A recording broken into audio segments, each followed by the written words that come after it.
हाम्रो नेशनल कलेजमा यो चाइल्ड राइट्स भन्ने कोर्सको लागि उहाँ गेस्ट लेक्चर पनि हुनुहुन्छ। बराबर आएर हामीलाई चाहिँ हाम्रो विद्यार्थीहरूलाई चाहिँ धेरै यसको ठुलो महत्त्व छ।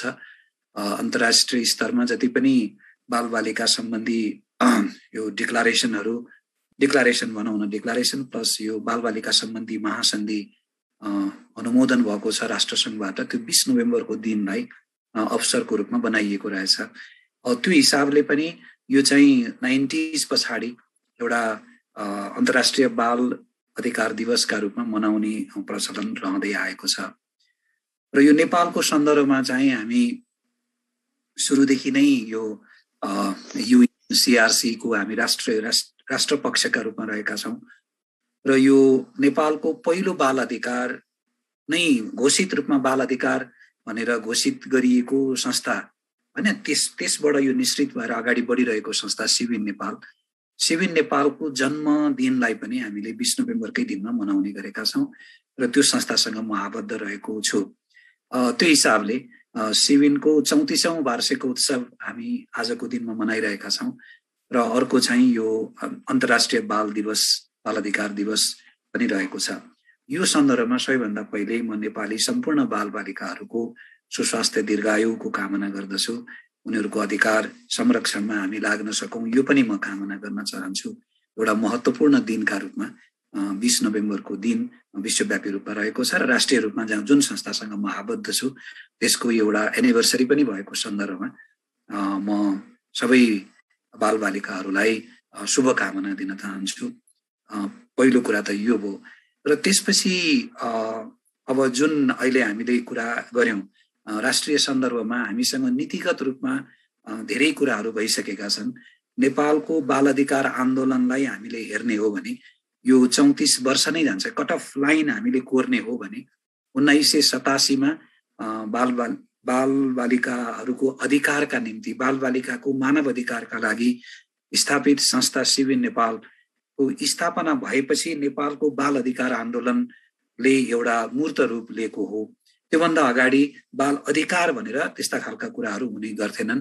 हामीसँग थुप्रै संस्थाहरू थियो। हातेमालो सञ्चारको स्थापना भइसकेको थियो, हामीसँग परोपकार स्थापना भइसकेको थियो, बाल संगठनले काम गरिराखेको थियो। तर एउटा अधिकारमुखी दृष्टिकोणले बालबालिकाहरूलाई सशक्तिकरण गर्नुपर्छ र बालबालिकाहरू निगाहका पात्र होइनन्, उनीहरूको अधिकार छ भनेर नेपालमा यो आवाजलाई बुलन्द गर्ने काम चाहिँ सिभिन नेपालले गर्यो र त्यो चाहिँ बाल अधिकार महासन्धि चाहिँ आउनु 2 वर्ष अगाडि नै हामीले यो नेपालबाट सुरुवात गरेका हौं र मलाई लाग्छ हामी साउथ एसियामा सबैभन्दा पहिले यो बाल अधिकारको कुरा अगाडि लिएर जाने पहिलो संस्थाका रूपमा रहेका छौं। राष्ट्रिय मात्रै हैन कि रिजनल लेभलमा पनि। र त्योभन्दा अगाडि नै पनि हामीले बाल अधिकारका कुराहरू हामीले चर्चाको विषय बनाउन खोजेका थियौं। यो बाल अधिकार सम्बन्धी महासन्धिलाई जुन ड्राफ्ट फर्ममा ल्याइएको थियो त्यसलाई नेपालीमा ट्रान्सलेसन गरेर एउटा छलफलको विषय बनाउने कामहरू हामीले गरेका थियौं। त्यो इतिहासलाई हामीले सम्झिँदाखेरि 90s को अगाडि नेपालमा 46 सालको परिवर्तन भन्दा अगाडि र यो 47 सालको संविधान आउन अगाडि बालबालिका सम्बन्धी कुनै पनि नीतिगत प्रावधानहरू हामीसँग थिएनन्। र छुट्टै रूपमा बालबालिकाहरूको हक अधिकारको कुरा खोज्नु पर्यो, उनीहरूका बारेमा केही गर्नु पर्यो भने हामीले चाहिँ अरू ऐन कानुनहरूको सहारा लिनुपर्ने अवस्था थियो। एउटा कम्प्रिहेन्सिभ रूपमा बालबालिकाहरूको हक अधिकारका लागि समेटिएको त्यस्तो ऐन कानुनहरू हामीसँग थिएनन्। त्यो इतिहास हो हाम्रो। र त्यो बेलामा सिभिन एउटा पहिलो संस्थाका रूपमा हामीले यी सबै कुराहरूका लागि नीति निर्माणका लागि पनि हामीले पहल गर्यौं। धेरै कुराहरू हुँदै आए र यो हामीले महासन्धिलाई अनुमोदन गरिसकेपछि र 47 सालको संविधान जारी भइसकेपछि हामीले 2048 सालमा बालबालिका सम्बन्धी ऐन हामीले पायौं। यसरी यो बालबालिकाहरूको हक अधिकारको कुराहरू यसरी अगाडि बढेको देखिन्छ। र यो अहिलेसम्म आइपुग्दाखेरि हामीसँग थुप्रै अहिले 2048 को बालबालिका सम्बन्धी ऐन 2075 मा परिमार्जित भएको छ। थुप्रै कुराहरू अझै त्यहाँ गर्न बाँकी छ, नियमावली आउन बाँकी छ, कुराहरू बाँकी छन्। बाल श्रमसँग सम्बन्धित नीति नियमहरू पनि त्यत्तिकै बनेका छन्। र यो 10 वर्षे कार्ययोजनाहरू बाल अधिकारका लागि 10 वर्षे कार्ययोजनाहरू, यो बाल श्रम निर्मूलनका लागि 10 वर्ष कार्ययोजना, यसरी थुप्रै बालबालिकाहरूको क्षेत्रमा यो पछिल्लो 47 साल पछिको अवस्थामा र सिमेन स्थापना भएपछिको अवस्थामा थुप्रै परिवर्तनहरू हामी भएको देख्छौँ। सौरभले अघि राइटली त्यो कुरा भन्नुभयो र हामीसँग धेरै नीति नियमहरू कार्ययोजनाहरू बनेको अवस्था पनि छ। तर यो व्यवहारमा चाहिँ हामीले बालबालिकाहरूको जीवनमा त्यस्तो सार्थक परिवर्तन देख्न सकेनौँ कि अझै पनि बालबालिकाहरू समस्यामा छन् कि भन्ने खालको जहाँसम्मको कुरा हो। राष्ट्रिय स्तरमा हेर्दाखेरि अहिले बालबालिकाहरूको अवस्था एउटा शोचनीय मोडमा पुगेको हामी देख्न सक्छौँ।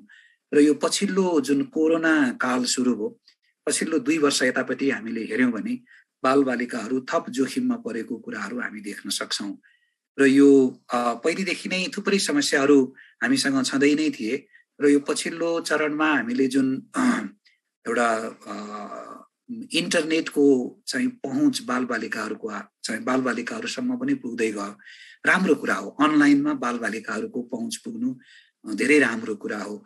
तर त्यस्ता खालका अहिलेको जुन प्रविधिहरू छन्, सञ्चारका माध्यमहरू छन्, यी सबै कुराहरूले जोखिमता पनि उत्तिकै थपेर ल्याएको हामी देख्न सक्छौँ। र यो कोरोना कालमा हामीले हेर्ने हो भने बालबालिकाहरूको अवस्था अझै धेरै जुन समस्याहरू थिए त्यो समस्याहरूमा धेरै बढोत्तरी भएको हामी देख्न सक्छौँ।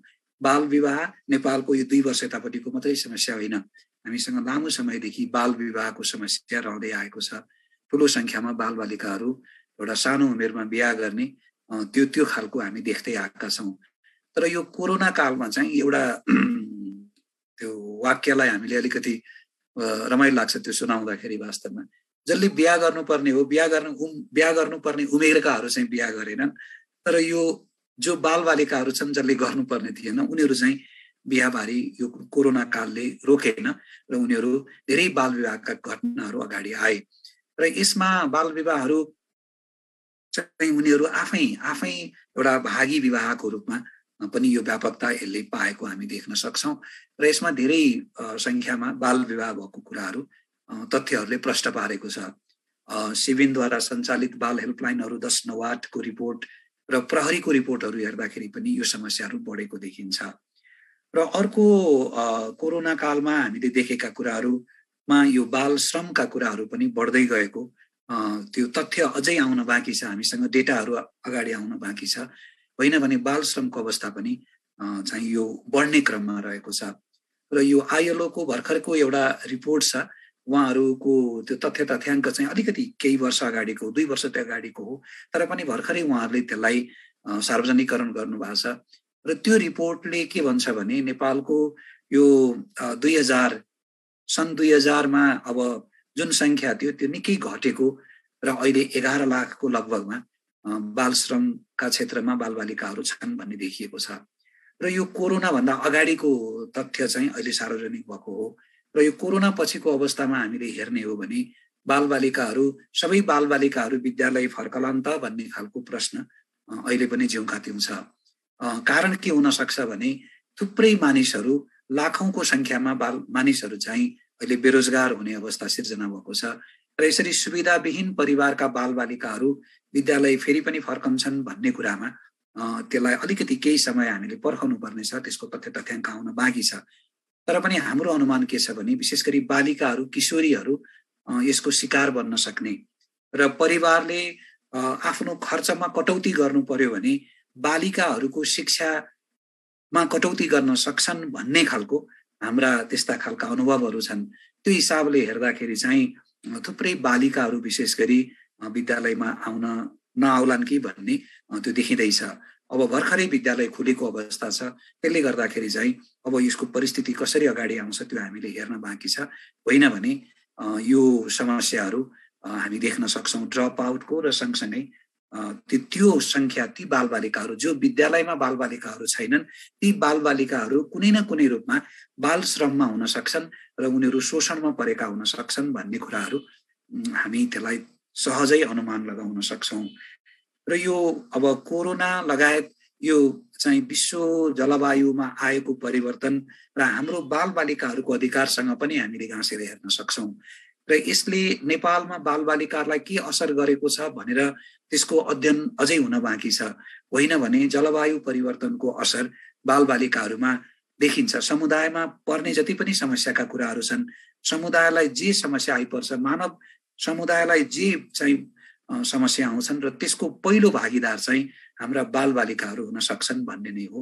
र त्यो हुँदाखेरि यो कोरोना लगायत यो पछिल्लो चरणमा हामीले जलवायु परिवर्तन र यो अहिले अब इन्टरनेसनली त यो क्लाइमेट क्राइसिसका कुराहरू उहाँहरूले गरिराख्नु भएको छ, हाम्रा बालबालिकाहरूको अधिकारसँग पनि जोड्न आवश्यक छ जस्तो मलाई लाग्छ अहिले हामीले हेर्दाखेरि।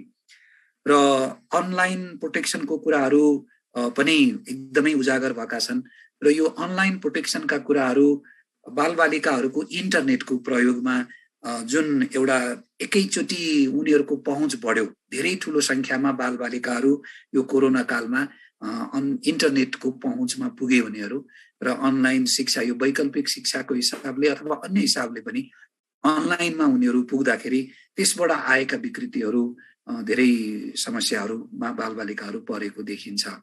त्यसको चाहिँ अभिभावकहरू जागरुक नहुँदाखेरि बालबालिकाहरूले कसरी अनलाइनको प्रयोग गरेका छन् भनेर जानकार नहुँदाखेरि र बालबालिकाहरूलाई चाहिँ गाइड गर्न नसक्दाखेरिको अवस्थामा बालबालिकाहरू विभिन्न तरिकाले शोषणमा परेको र अनलाइन दुर्व्यवहारमा परेका कुराहरू पनि त्यो प्रष्ट रूपमा हामीले प्रहरीको तथ्याङ्क हेर्दाखेरि र हेल्पलाइनहरूको डेटाहरूलाई हेर्दाखेरि, आएका केसहरूलाई हेर्दाखेरि त्यो हामी देख्न सक्छौँ र यो चाहिँ कोरोना कालमा बढेका घटनाहरू हुन्। त्यस्तै अब यी सबै कुराहरूले के देखायो त भन्दाखेरि बालबालिकाहरूको मेन्टल हेल्थको इस्यु पनि अर्को एउटा ज्वलन्त इस्युका रूपमा हामी देख्न सक्छौँ।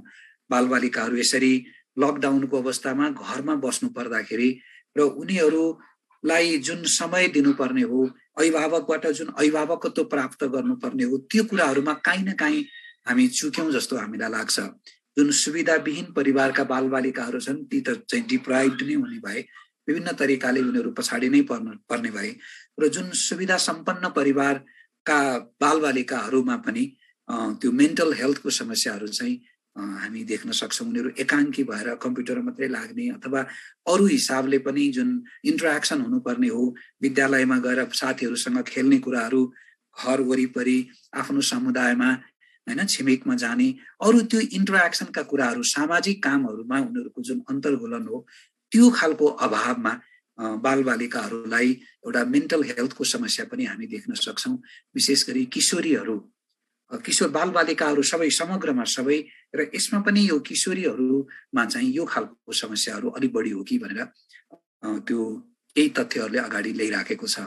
अहिले कान्ति बाल अस्पतालमा चाहिँ यो मेन्टल हेल्थमा नेपालको पहिलो यो मेन्टल हेल्थसँग सम्बन्धित त्यो चाहिँ त्यहाँ एउटा सेन्टर खुलेको छ यो भूकम्प पछाडि र त्यसको तथ्याङ्कलाई अहिले हामीले हेर्ने हो भने यो कोरोनाको बीचमा चाहिँ बालबालिकाहरू प्रशस्त मात्रामा चाहिँ यो मेन्टल हेल्थको समस्याले ग्रसित भएको त्यहाँको तथ्यले पनि देखाउँछ र उनीहरूलाई हामीले सिभिनको त्यहाँ सहयोग रहेको छ र हामी चाहिँ त्यो एउटा टेली काउन्सिलिङको हिसाबले पनि हामीले धेरै मद्दत गर्यौं र थुप्रै केसहरू त्यो उहाँहरूसँगको सम्पर्कमा जाँदाखेरि हामीले उनीहरू कुनै न कुनै रूपमा समस्यामा परेका कुराहरू हामीले त्यहाँ थाहा पायौं र यसरी हेर्दाखेरि हामीले बालबालिकाहरू श्रम शोषणमा परेको, बाल विवाहमा परेको, यो अनलाइन प्रोटेक्सनका कुराहरू, मेन्टल हेल्थका इस्युजहरू र यौन हिंसाका कुराहरू, उनीहरूलाई बलात्कारका घटनाहरू, यी थुप्रै कुराहरूबाट बालबालिकाहरू पीडित भएको हामी देख्न सक्छौं र यो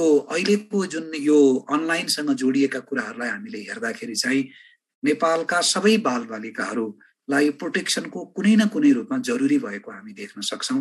एउटा सिनारियो चाहिँ यो ढंगले अगाडि बढेको देख्न सकिन्छ बालबालिकाहरूको हितमा चाहिँ त्यो अवस्थाको हामीले राष्ट्रिय रूपमा अवस्थाको कुरा गर्दाखेरि र यो केही एफर्ट्सहरूका कुराहरूमा अघि नै हामीले सुरुमै हामीले भन्यौं हामीसँग प्रशस्त पोलिसीजहरू छन् र स्ट्रक्चर्सहरू पनि छन्। 10 वार्ड जस्ता संरचनाहरू छन्। यो बाल अधिकार परिषद जस्ता मन्त्रालय अन्तर्गतको परिषद क्रियाशील रहेको छ। सामाजिक संघ संस्थाहरू त्यो अभाव हामी देख्छौं। बाल कल्याण अधिकारीको नियुक्ति गर्नुपर्छ भनेर जुन ऐनले तोकेको छ 2075 ले त्यो हुन सकेको छैन र अर्को कुरा चाहिँ यो वडा स्तरसम्म बाल अधिकार समितिहरू बनाउनु पर्ने। अहिले केन्द्रीय स्तरमा हामीसँग संघीय स्तरमा बाल अधिकार परिषदले काम गरेको छ र यो प्रदेशहरूमा यो प्रदेश स्तरीय बाल अधिकार समितिहरू बनेका छन् र यो चाहिँ सबै पालिकाहरूमा र वडा स्तरसम्म पनि पुग्नुपर्छ र यो स्ट्रक्चर हुने हो भने बालबालिकाहरू समस्यामा पर्ने बित्तिकै नजिकको कुन संरचना हो त्यहाँ गएर उनीहरू गर्न सक्छन्। यी कुराहरू चाहिँ अहिले अभाव देखिएको छ र म के भन्न चाहन्छु भने हामी विद्यार्थी छौँ, यो बौद्धिक जमात हाम्रो छ, हामी सबैको सरोकारको विषय चाहिँ बाल अधिकारलाई बनाउन जरुरी छ।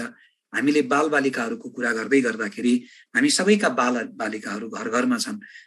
यसका लागि हामी सबैले नै सरोकार जनाउन जरुरी छ। जो मन्त्रालयले हेरिराखेको छ सरकारको त्यो निकायले, त्यो मात्रै होइन अरू मन्त्रालयहरू पनि, वातावरण मन्त्रालयदेखि लिएर स्वास्थ्य मन्त्रालय, श्रम मन्त्रालय, रक्षा मन्त्रालय, कुनै पनि मन्त्रालयहरू, गृह मन्त्रालय, यो सबै नै बालबालिकाहरूको चाहिँ उनीहरूको चासो सरोकार हुन जरुरी छ। कोअर्डिनेटेड वेमा उनीहरू जान जरुरी छ।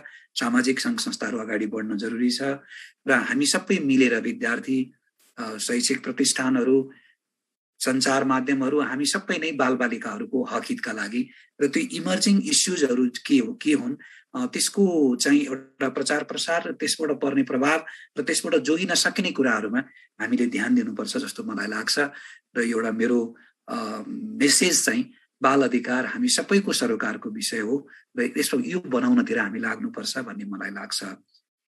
मलाई दिएको समयभन्दा अलिकति बढे जस्तो छ, तर पनि यो विषय मैले प्रस्तुत गरेँ। अब हामी छलफलमा अगाडि बढ्यौँ भने अलिकति सहजता आउँछ कि जस्तो मलाई लाग्छ। हस्, धन्यवाद। धन्यवाद कुमार सर। धेरै कुरा त मैले सोध्न खोजेको धेरै कुरा त त्यही सरको एड्रेसमै आइसक्यो। त्यही पनि म 3-4वटा चाहिँ लिडिङ क्वेसन गर्न चाहन्छु। त्यसपछि हामी फ्लोर ओपन गर्नेछौँ र सहभागीहरूले प्रश्न सोध्न सक्नुहुनेछ।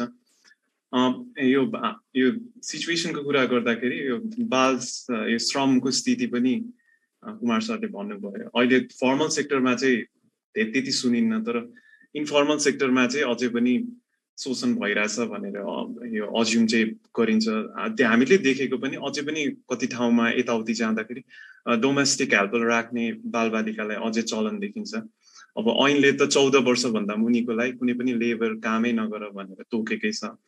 अब यो यसलाई हेर्दाखेरि फेरि 14 वर्ष मुनिकोले कामै नगर्ने हो कि भनेर पनि मिसअन्डरस्ट्यान्डिङ भइरहन्छ। घरमा बुवा आमाले आफ्नो बालबच्चालाई कामै नहराउनु पर्ने हो कि यो पनि शोषण हो कि, चिया बनाउन नसिकाउने हो कि, केही काम सिकाउन नमिल्ने हो कि भन्ने पनि धेरै सुनिन्छ। अब यो चाइल्ड वर्क र चाइल्ड लेबरमा कसरी डिफ्रेन्सिएट गर्ने, कसरी गर्छौँ यो क्षेत्रमा काम गर्ने कुरा। र अर्को चाहिँ यो 14 वर्षभन्दा मुनिकोलाई काममा रेस्ट्रिक्ट नै गर्नु पनि त्यति उपयोग हो कि होइन, यसमा पनि डिबेट छ।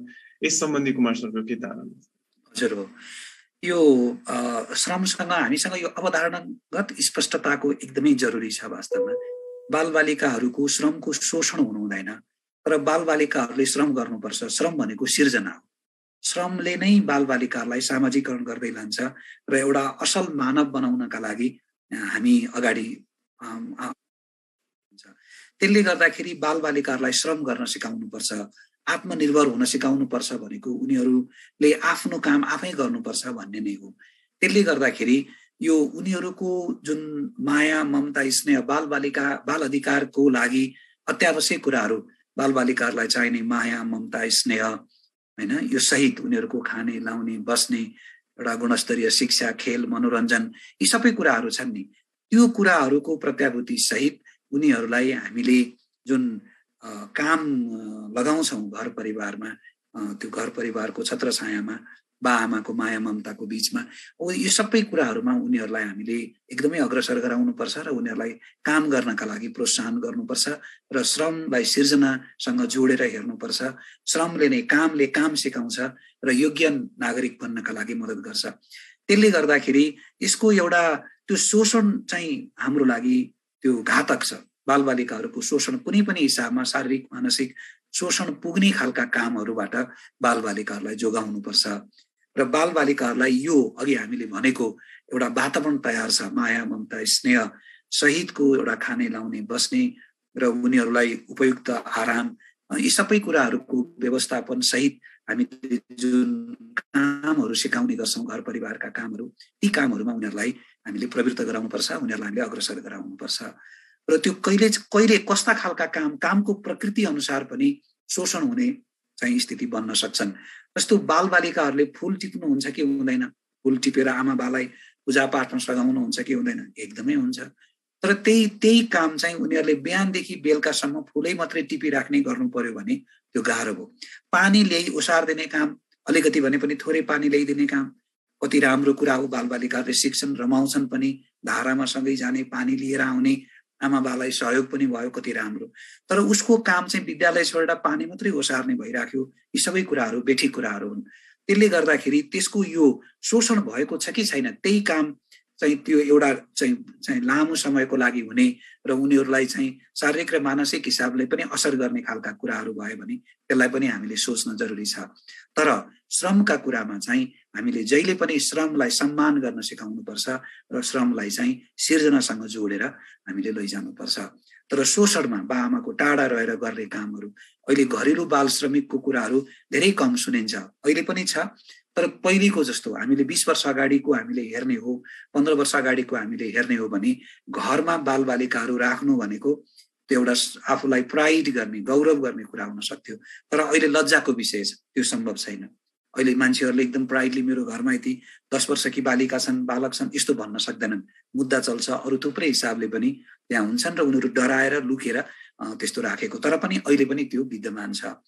र यो चाहिँ श्रम शोषण हो। त्यो शोषणलाई हामीले उनीहरूलाई त्यसबाट चाहिँ मुक्त गराउनै पर्छ।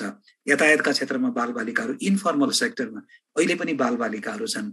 र अहिलेको अर्को भयावह अवस्था भनेको चाहिँ यो मनोरञ्जनको क्षेत्रमा बालबालिकाहरू छन्। जस्तो डान्स बारहरूमा बालबालिकाहरूको प्रयोग, विशेष गरी किशोरीहरू चाहिँ त्यहाँ छन्। त्यहाँ उनी कुनै जन्मदर्ता पनि बुझाउनु नपर्ने, सबै हिसाबले त्यहाँ चाहिँ उनीहरू जान सक्छन्, काम गर्न सक्छन्। तर त्यहाँ कुनै डिग्निफाइड खालको काम छैन, कुनै सेक्युरिटी छैन। र त्यो समस्याबाट हाम्रा किशोरीहरू चाहिँ यो इन्टरटेनमेन्ट सेक्टरबाट उनीहरूको श्रम शोषण त्यहाँ भइराखेको छ।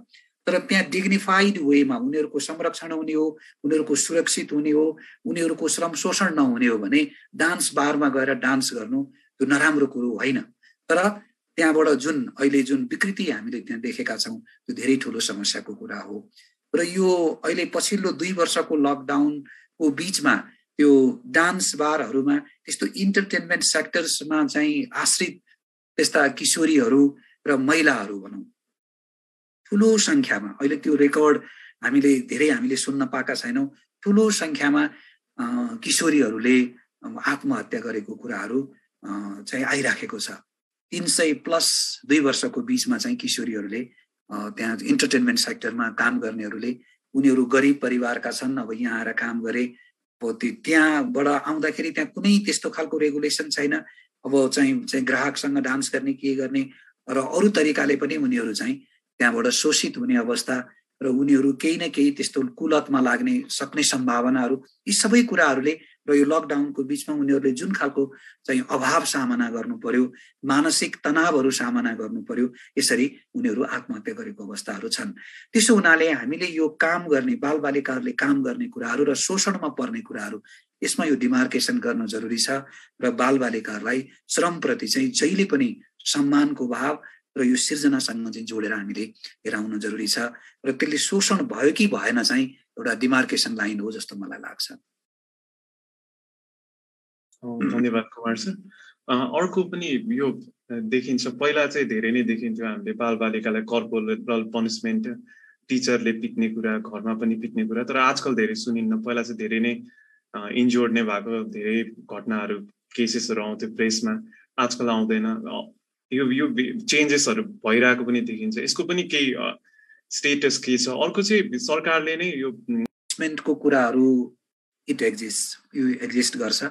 हाम्रो संविधानले नै बालबालिकालाई हिंसाबाट जोगाउनु पर्ने कुरालाई प्रत्याभूत गरेको छ र भयरहित वातावरणमा बालबालिकाहरूले पढ्न पाउने अधिकारका कुराहरूलाई सुनिश्चित गरेको छ कानुनी रूपमा, होइन? सिद्धान्त त ती कुराहरू हुन्। तर पनि अहिले यो क्लासरुम सेटिङमा अहिले पनि कर्पोरल पनिसमेन्टका कुराहरू, अनुशासन कायम गर्ने नाममा दिइने दण्ड सजायका कुराहरू, ती मानसिक पनि छन्। अब त्यसको आशय एकदमै ठिक छ, अनुशासन त कायम हुनु पर्यो नि भन्ने छ, तर जुन प्रक्रिया अपनाइन्छ त्यो एकदमै गलत छ। र बालबालिकाहरू अहिले पनि त्यस्ता खालका कर्पोरल पनिसमेन्टको एउटा प्रकृति, हिजो एउटा ग्रस खालको उनीहरूको ग्रस भायोलेसन हुने गर्थ्यो।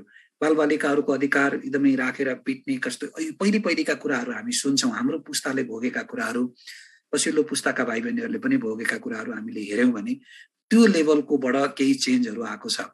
र पनि कर्पोरल पनिसमेन्ट पटक्कै छैन भन्ने खालको कुराहरू होइन, अहिले पनि त्यो एक्जिस्ट गर्छ। तर यसले हामीले जुन प्रचार प्रसार गर्यौँ, जनचेतना अभिवृद्धि गर्यौँ, टिचरहरूलाई पनि त्यो सजिलो छैन वास्तवमा। विद्यालयमा अब पिटौँ भने अब मुद्दा लाग्छ, कानुन लाग्छ, प्रहरी आउँछ भन्ने खालको भाव उहाँहरूमा देखिन्छ। तर शिक्षकहरूलाई सोध्यो भने एउटा कुनै पनि पनिसमेन्ट नदिकन अनुशासन कायम गर्न सकिएला त भनेर सोध्यो भने अधिकांशले सकिँदैन, उनीहरूलाई त गाली गर्नुपर्छ, पिट्नुपर्छ भन्ने नै जवाफ अहिले पनि आउँछ। र यो भनेको चाहिँ बालबालिकाहरूलाई हेर्ने हाम्रो दृष्टिकोण हो। बालबालिकाहरूलाई हामीले साथी बनाउन सकेनौँ वास्तवमा।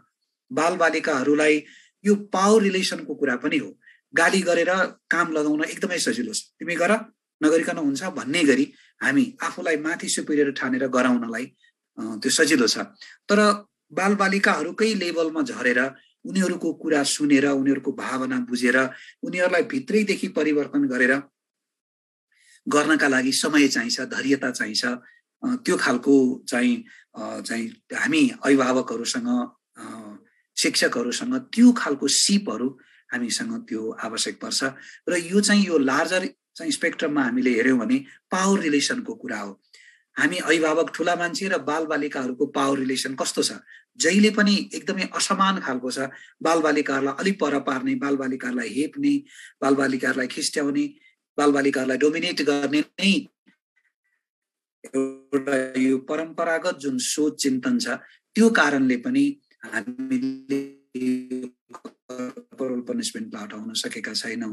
होइन, अनुशासन कायम गर्न के गर्नु पर्ला, हामीले त्यो खालको सहभागितामूलक तरिकाले बालबालिकाहरूलाई हामीले चाहिँ चलायमान गराउन सिक्ने जान्ने हो भने कर्पोरल पनिसमेन्ट हराउँछ जस्तो मलाई लाग्छ।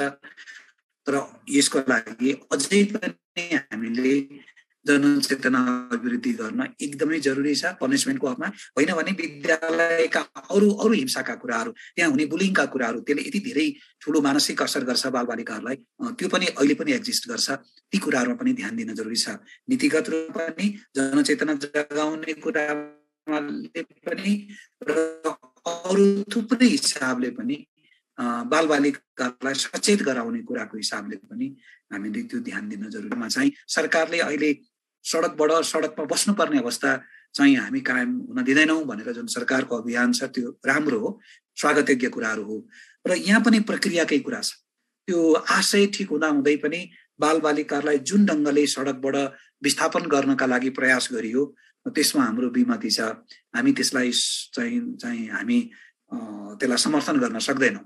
बालबालिकाहरूलाई एकदमै बलपूर्वक उनीहरूलाई त्यहाँबाट विस्थापन गर्ने र कतै चाहिँ सेन्टरमा लगेर राख्ने र पारिवारिक पुनर्स्थापन हो कि अरू के गर्ने भन्ने कुराहरू छ। र त्यसले कुनै पनि हिसाबले त्यो समस्याको समाधान होइन। अब त्यसरी चाहिँ सडकमा छुट चाहिँ आउनुपर्ने कारण नै पत्ता नलगाइकन एकैचोटि गर्दाखेरि त्यो कहीँ पनि सफल हुँदैन। यहाँ पनि त्यो गाह्रो छ र हामीले सुरुवातदेखि नै त्यसमा विमति जनाउँदै आएका छौँ। र त्यसको सरकारले जुन खालको मुभ अपनायो, चाहिँ सडकबाट बालबालिकाहरूलाई थुतेर लिएर जाने र चाहिँ राख्ने जुन बलपूर्वक गर्ने जुन कामहरू गर्यो, त्यसको रियाक्सन अहिले के भयो भने बालबालिकाहरू सडकमा छैनन्, तर उनीहरू अलिकति आफूलाई गेटअप चेन्ज गर्ने, फरक चाहिँ तरिकाले डेरामा बस्ने, अरू तरिकाले बस्ने र पहिले जुन सडकमा बस्दाखेरिको जुन जोखिमता थियो त्योभन्दा कैयौँ गुणा बढी जोखिम चाहिँ उनीहरू अहिले कोठामा बस्दाखेरि आफूलाई छुट्टै रूपमा चाहिँ प्रहरी आयो भनेपछि भाग्नुपर्ने अवस्थाले अझै पनि सडकमा बालबालिकाहरू छन्। हिजोको जस्तो देखिँदैनन्, तर त्यो बालबालिकाहरू अझै त्यहाँ छन् र उनीहरू थप जोखिममा परेको स्थितिहरू हामी देख्न सक्छौँ। र अब अहिले जति पनि बालबालिकाहरू, त्यो आमासहितका बच्चाहरू हामी सडकमा देख्ने गर्छौँ, मागेको देख्ने गर्छौँ, अरू गर्ने गर्छौँ। अब त्यो चाहिँ अधिकांश चाहिँ हाम्रो छिमेकी मुलुक भारतका बालबालिकाहरू, ती आमाहरू, परिवारहरू हुन् भन्ने हामीले पत्ता लगाएका छौँ। भर्खरै पनि एकजना सिने स्टारले त्यो भारतीय बालिकालाई चाहिँ उनले चाहिँ शैक्षिक सहयोग गरेको कुराहरू निकै चर्चाको विषय बन्यो। त्यसले गर्दाखेरि यहाँ अहिले सडकमा जति पनि देखिएको छ त्यो सबै हाम्रा नेपाली बालबालिकाहरू मात्रै छैनन् कि अरू देशका बालबालिकाहरू पनि, विशेष गरी भारतीय बालबालिकाहरू चाहिँ त्यसरी सडकमा माग्न बसेको र अरू तरिकाले काम गरिराखेको हामी देख्छौँ। र यो जुन प्रक्रिया सरकारले गरेको छ त्यो आशय एकदमै ठिक छ र प्रक्रियामा चाहिँ अलिकति परिमार्जन गर्नुपर्ने स्थितिहरू छन्। मैले यति नै कुराहरू भने। मेरो विचारमा कतिको क्लियर भयो, नभए छलफलबाट पनि हामी कुरा गर्न सक्छौँ। हजुर, त धेरै कुरा क्लियर भयो जस्तो लाग्छ। टाइम हामीसँग लिमिटेड भएको हुनाले मैले फ्लोर ओपन गर्न चाहेँ। सहभागीहरूमध्ये कसैलाई कुमार सरसँग प्रश्न सोध्नु छ भने please feel free to ask. Chat बक्समा राख्नुभयो पनि हुन्छ अथवा माइक अन गरेर सोध्नुभयो पनि हुन्छ। सकिन्छ भने भिडियो नै खोलिदिनुहोस्, त्यो पनि राम्रै हुन्छ। Hello sir. राम्रो होला। हजुर नमस्ते सर। नमस्कार। हजुर हजुर मेरो चाहिँ मलाई थाहा भएन यो कुरा चाहिँ एड्रेस भयो कि भएन है, म अलिकति ढिलो पनि जोइन भएँ। यो अहिले थर्ड वेभ कोभिड आउने भन्ने कुरा आइरहेको छ है, अनि यसमा चाहिँ पहिला यो फर्स्ट र सेकेन्ड वेभमा त बालबालिका खासै त्यस्तो एफेक्ट भएन, तर यो थर्ड वेभमा चाहिँ बालबालिका नै धेरै एफेक्ट हुने कुरा चाहिँ न्युजमा पनि आइरहेको छ।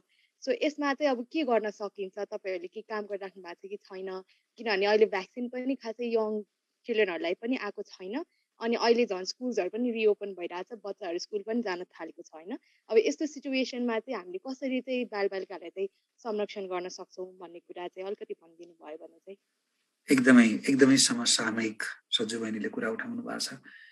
अहिले यो थर्ड वेभको तयारी हाम्रो हुन जरुरी छ। अब सरकारले अहिले हामीले माग गरिराखेको कुरा चाहिँ यो 18 वर्षभन्दा मुनिका बालबालिकाहरूको लागि खोपका कुराहरू छन्। यो खोप दिन सकिराखेका छैन। अब अहिले हामीले खोपकै लागि चाहिँ हामीले आग्रह गर्नुपर्नेछ र विद्यालयमा बालबालिकाहरू गएका छन् र त्यो जुन प्रोटोकलहरू छन्, त्यो सामाजिक दूरी चाहिँ गर्ने, भौतिक दूरी कायम गर्ने कुराहरू, मास्क लगाउने कुराहरू, यी कुराहरूलाई पनि उत्तिकै प्रमोट गर्न जरुरी छ। र एउटा सामाजिक संस्थाको हिसाबले हामीले यी कुराहरूलाई प्रमोट गरिराखेका छौँ र सरकारको पनि यसमा चाहिँ चासो बढेको हामीले पाएका छौँ। र हाम्रो माग भनेको अब बालबालिकाहरूलाई त्यो आवश्यक खोपमै लाग्नुपर्छ भन्ने नै हो र त्यो प्रक्रिया पनि अगाडि बढिसकेको जस्तो पनि हामी बुझ्दैछौँ। हेरौँ केही समय कस्तो हुन्छ।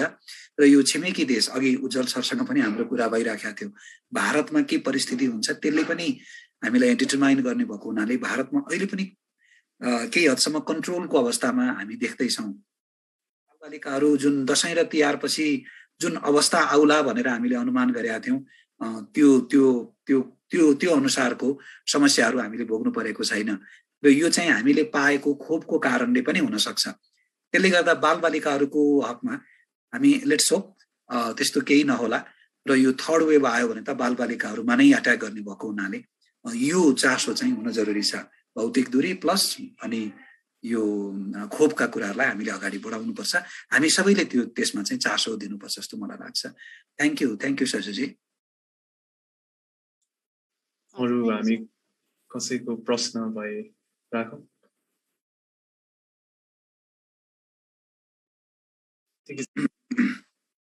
In the meantime, नमस्कार सर। हजुर सम्पदा हो। हजुर सम्पदा बोल्दै हुनुहुन्छ। यो चाहिँ मेरो स्कुलको इन्सिडेन्ट हो होइन। ठ्याक्क अहिले कुरा गर्दा मलाई याद आयो। एकचोटि चाहिँ हाम्रो टिचरले मेरो एउटा क्लासमेटलाई कुट्नु भएको थियो कि, अनि म चाहिँ उहाँको अफिसमा गएर के भन्यो भने कि हामीलाई कुट्ने अधिकार हजुरलाई दिएको छैन भने कि, लाइक हामीले जति नै गल्ती गरे पनि हामीलाई कुट्न पाइँदैन भने। अनि त्यतिखेर चाहिँ मलाई आएको थियो कि लाइक यदि फिजिकल पनिसमेन्ट दिने होइन, यदि बच्चाहरू फिजिकल पनिसमेन्टबाट मात्र डराउँछ भने लाइक अब अरू विकल्प के हुन्छ त पनिसमेन्टको केसमा, किनकि स्कुलहरूमा त एकदमै यो फिजिकल पनिसमेन्टको त एकदमै धेरै कुराहरू उठिरहेको हुन्छ। कहिले कान फुट्यो, कहिले के भयो, लाइक हाम्रो स्कुलमा पनि धेरै कुरा हुन्थ्यो कि यस्तो। सो यो बारेमा चाहिँ के छ हजुरको विचार? वैकल्पिक के हुन सक्छन् भन्ने कुरा हो जस्तो लाग्यो सम्पदाको कुरा सुन्दाखेरि।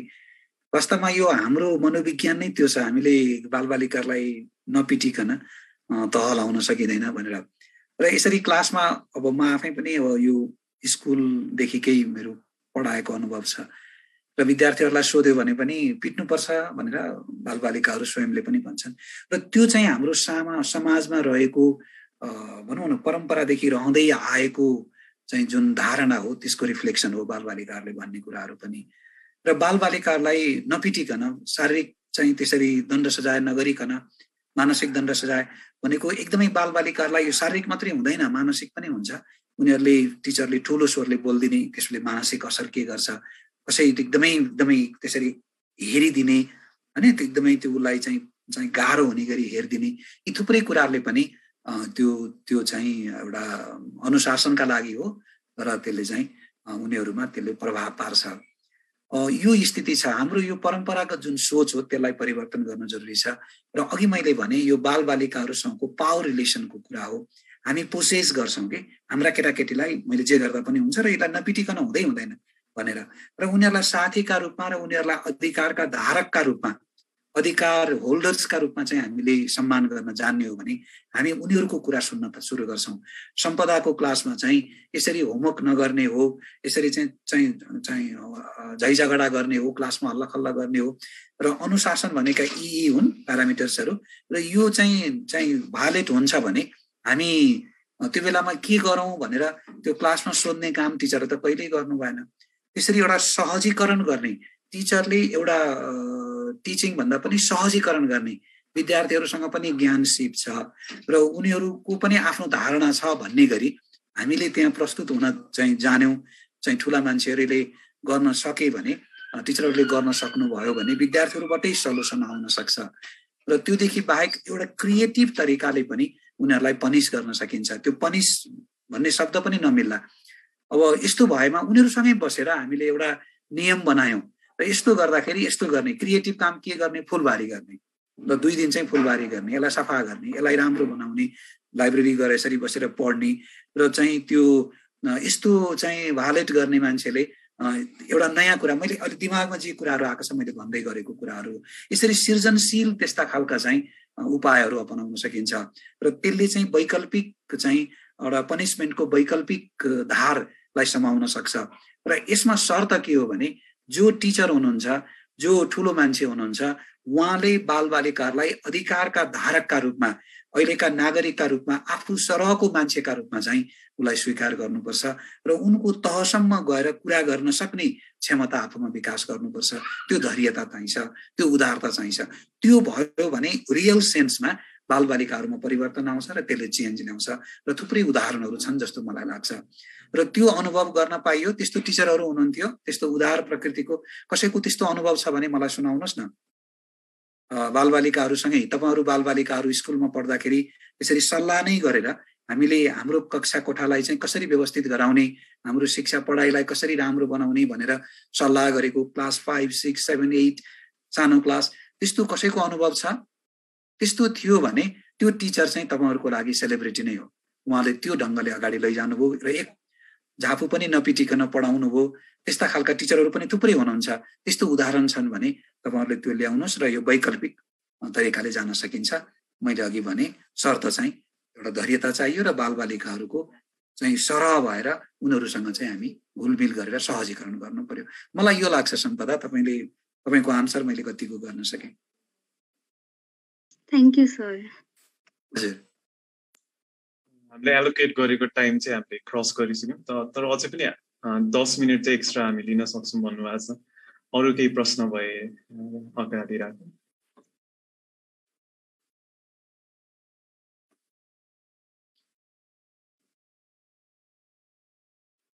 छैन जस्तो छ। छैन जस्तो छ। ठिकै छ।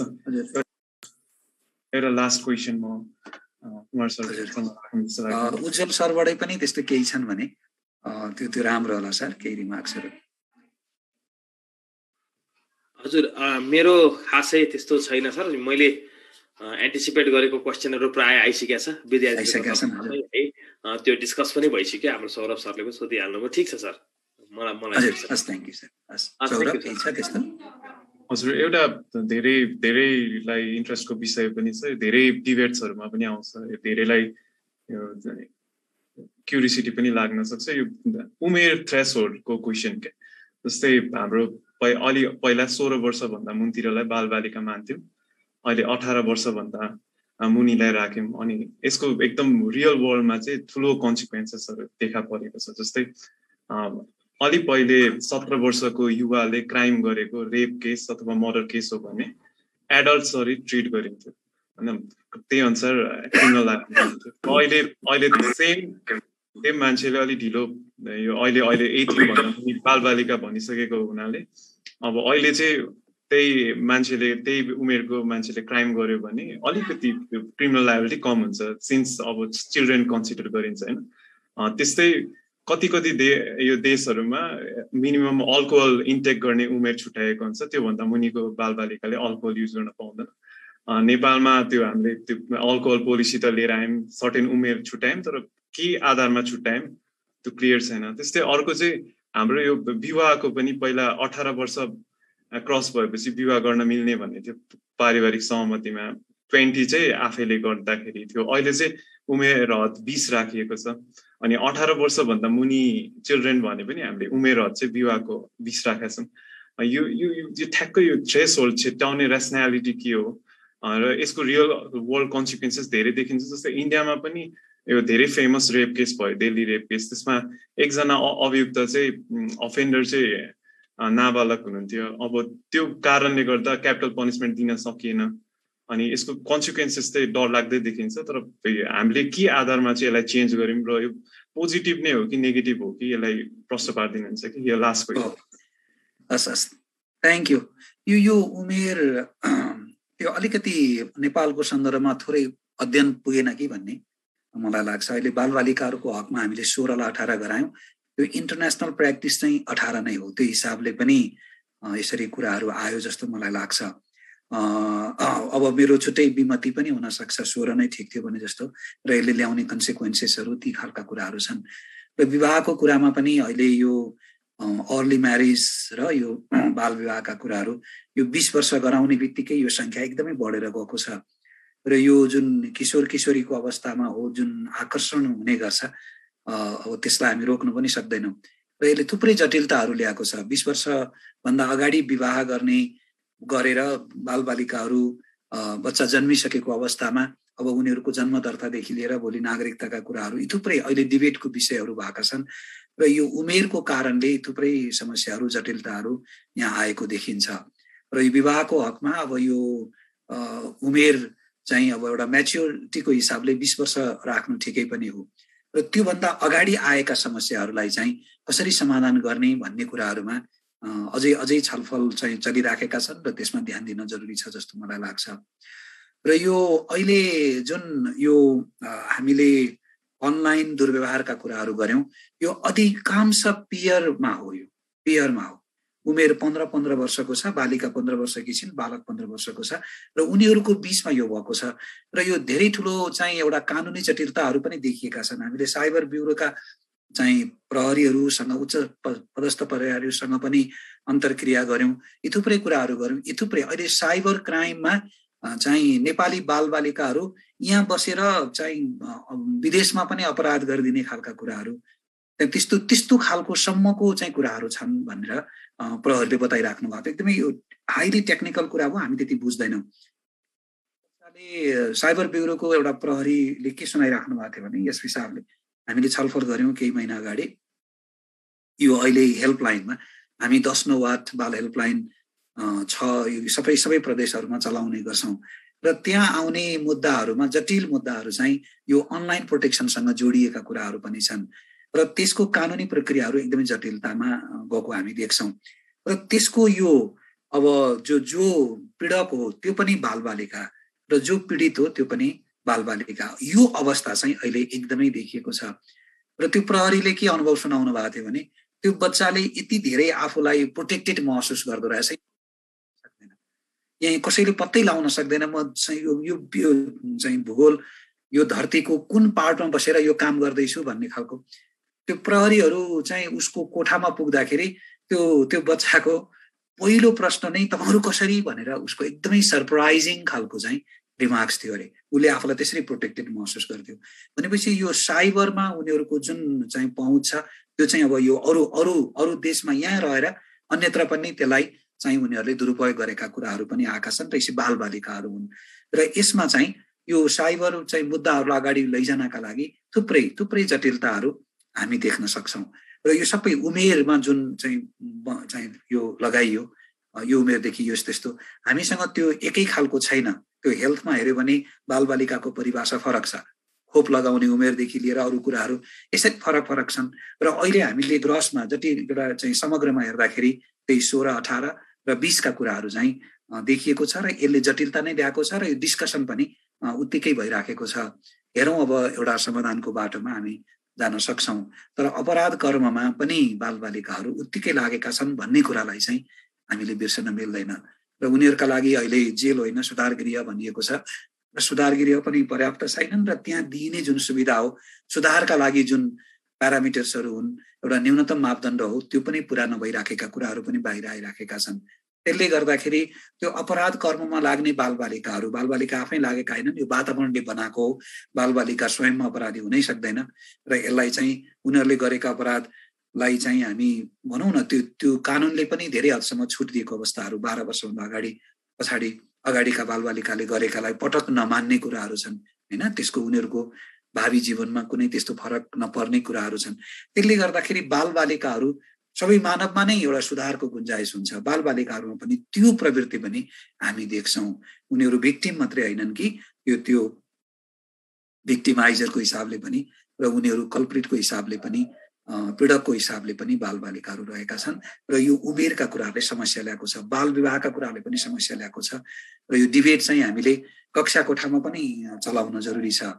र अब यो भनौँ न, अब मैले जति पनि यहाँ कुराहरू गरेका छु यो सबै एउटा प्र्याक्टिसनरको हिसाबले एउटा सिभिनमा काम गर्दाखेरिको एउटा एनजिओ पर्सपेक्टिभ भनौँ न, बालबालिकाहरू सँगसँगै रहेर काम गर्दाखेरिको अनुभवका कुराहरूलाई मैले सेयर गरेँ। हामीले कक्षा कोठामा पनि यी कुराहरू ल्याउनुपर्छ र एकाडेमिक डिस्कसनहरू हुनुपर्छ, अध्ययन अनुसन्धानलाई बढाउनुपर्छ। र म यही फोरमबाट यहाँ धेरै विद्यार्थी पनि हुनुहुन्छ जस्तो लाग्दैछ मलाई। तपाईँहरूको अध्ययनको विषय चाहिँ यो उमेरका कुराहरू, अहिले सौरभले जुन कुराहरू उठाउनु भएको छ त्यो कुराहरूले के समस्या पारेको रहेछ, त्यो पर्सपेक्टिभमा बालबालिकाहरूको क्षेत्रमा तपाईँहरूले आफ्नो अध्ययनलाई अगाडि बढाइदिनु भयो, थेसिसको चाहिँ टपिक राखिदिनु हो भने त्यो धेरै राम्रो सबैलाई कन्ट्रिब्युट हुन सक्छ जस्तो मलाई लाग्छ। र त्यसले चाहिँ एकाडेमिक ब्याकअप पनि पाउँछ, मलाई त्यो लाग्छ। मैले यति भने। हजुर, धन्यवाद कुमार सर। यो सेसनमा आइदिएर महत्त्वपूर्ण कुरा राखिदिनु भएकोमा धेरै धेरै धन्यवाद। कलेजको तर्फबाट म सबैजना यस सेसनमा सहभागी सबैजनालाई ध्यान दिएर कुरा सुनिदिनु भएको हुनाले सबैलाई धन्यवाद भन्न चाहन्छु। म बिदा पनि हुन चाहन्छु। उज्जवल सरलाई दिँदै कार्यक्रम चलाउनुहोस्। धन्यवाद। धन्यवाद सौरभ सर, धन्यवाद कुमार सरलाई पनि। आज यो जुन विश्व बाल दिवसको बारेमा हामीले एकदमै सान्दर्भिक र अहिलेको समय सान्दर्भिक र नेपालको सन्दर्भमा मात्रै होइन कि क्षेत्रीय र वैश्विक सम्बन्ध यो कन्टेक्स्टमै त्यो सन्दर्भमै हामीले चाहिँ बाल अधिकारको विभिन्न आयामको बारेमा कुरा गर्यौं। बाल अधिकार किन चाहिन्छ भन्ने कुरा पनि कुरा गर्यौं भने बालबालिकालाई कसरी अधिकार दिनुपर्छ र यो अधिकार दिनु ठिक हो कि होइन भन्ने खालको केही प्रश्नहरू पनि हाम्रो विद्यार्थी भाइ बहिनीहरूबाट उठ्यो, जुन साह्रै राम्रो कुरा हो र त्यसको धेरै नै उचित समुचित जवाफ पनि हाम्रो कुमार सरले दिनुभयो। त्यसले गर्दाखेरि विश्व स्तरमै बालबालिकाको अवस्था के छ र त्यसको नेपालमा र खास गरी यस क्षेत्रमा दक्षिण एसियाली क्षेत्रको जुन एउटा सामाजिक आर्थिक परिवेशमा हुर्किएका हाम्रा बालबालिकाहरू छन् त्यसलाई पनि त्यसको असर कस्तो परिराखेको छ भन्ने बारेमा पनि धेरै नै गहन छलफल चाहिँ आजको कार्यक्रममा भयो। र यो छलफललाई यो गहनता र यो भनौँ न तपाईको गहिराईमा छलफल गर्नको लागि जुन किसिमको प्रश्नहरू आजको मोडरेटरले राख्नुभयो र जुन किसिमको जवाफ हाम्रो कुमार सरले दिनुभयो, निश्चय नै धेरै नै राम्रो कार्यक्रम आज हामीले गर्न हामी सफल भयौं। यसको लागि कुमार सरलाई पनि धेरै धेरै धन्यवाद। र हाम्रो आइएस कार्यक्रमको प्रमुख मोडरेटर हाम्रो सौरभ भट्टराई सर र त्यस लगायत हाम्रो जो भाइ बहिनीहरूले यो कार्यक्रममा राम्रो प्रश्नहरू राख्नुभयो, खास गरी सजु महर्जन, सम्पदा सिलवाल र अरू साथीभाइहरूलाई पनि धेरै धेरै धन्यवाद भन्दै नेशनल कलेजको तर्फबाट म यो कार्यक्रम अब क्लोजिङ तर्फ पनि मैले केही इशाराहरू गरेँ र अब आजको यो कार्यक्रम क्लोजिङ भएको पनि म घोषणा गर्छु र यहाँहरू सबैजनालाई धन्यवाद। सबैजनाको आजको रात पनि राम्रो बितोस् र भोलिदेखिको दिन पनि राम्रो बितोस्। र जसले यो कार्यक्रम अलि पछि ट्युन गर्नु भएको छ, हाम्रो कलेजको फेसबुक लाइभबाट यो कार्यक्रम लाइभ भएको छ, यसको रेकर्डिङहरू पनि हामीले हेर्न सक्छौँ। र आज हामीले जसले यो कार्यक्रम हेऱ्यौँ र मन परायौँ, हामीले आफ्नो फेसबुक र कुनै पनि सोसियल मिडियाबाट त्यो फेसबुक लाइभलाई हामीले सेयर गरिदियौँ भने हामीले बढी से बढी व्यक्तिहरूले यो कार्यक्रम हेर्न सक्ने मौका हामी दिन सक्छौँ। त्यसैले गर्दाखेरि यहाँ सबैजनालाई धेरै धेरै धन्यवाद। Thank you. धन्यवाद। धन्यवाद सर। छुटौँ पनि।